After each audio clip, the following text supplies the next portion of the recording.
Joining me now, former federal prosecutor Sidney Powell, the author of License to Lie.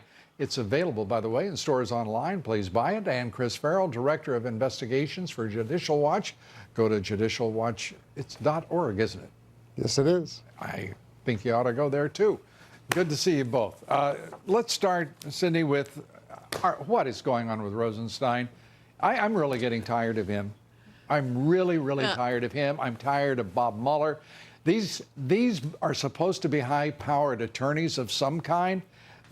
They are clowns. They have become pure caricatures of what they once were, or at least wanted to appear as. Well, Lou, they're both swamp creatures. They have both been in the swamp virtually their entire careers.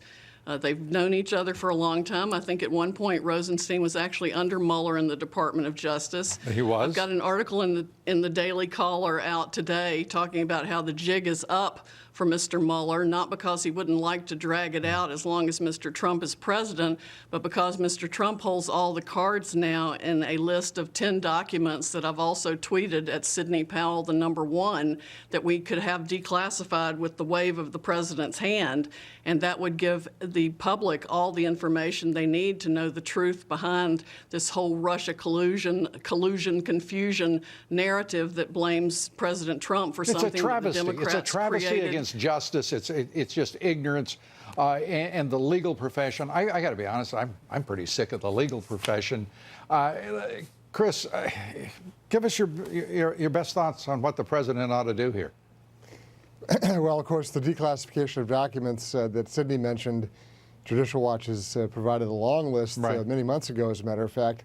And then I guess they've hit the pause button on Mr. Rosenstein's departure. But look, he's a fact witness. He's disqualified. He's conflicted. He cannot be removed. Why isn't from the there Justice anyone? Department. Shouldn't there be someone? I mean, let's assume that all of the 20,000 lawyers in the Justice Department, there have to be, what, 80% of them of high integrity? And the rest apparently are rats who run the place. I mean, I don't get it. Why isn't there somebody saying this has got to stop? More than 2 years of investigation, the FBI investigation, the special counsel, there's nothing. Why are we persisting in this, Sidney?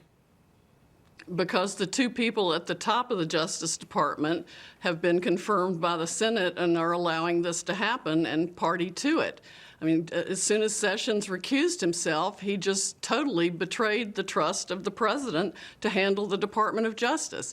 And it's going to take a new attorney general or a new deputy attorney general to straighten it out and do a whole lot of house cleaning with Clorox and fire hoses. Well, why don't I ask you, both of you as well, what to do about the border? We understand the loopholes. We understand the radical Dems will not cooperate. Chuck Schumer means to absolutely strip any impediment against illegal immigration, the trafficking of the most deadly drugs facing this country and claiming literally millions of lives over the decades.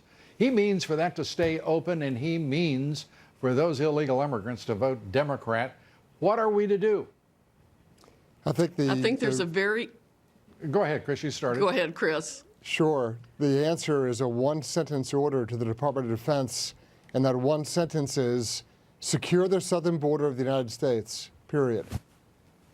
That fixes a host of problems. Right. Go ahead, Sidney. It would.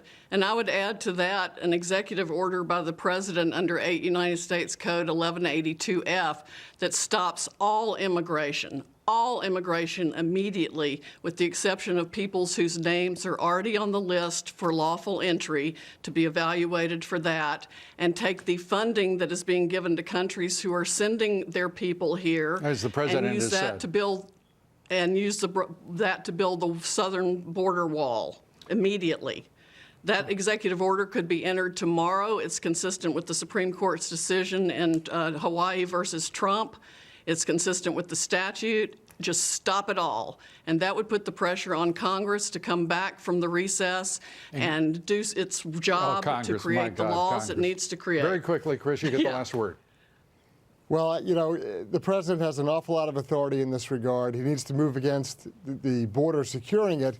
He also needs to declare the cartels to be foreign terrorist organizations. Those two elements alone would change the playing field dramatically.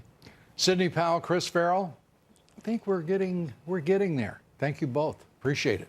Thanks, Lou. Up Thank next. you. Thank you.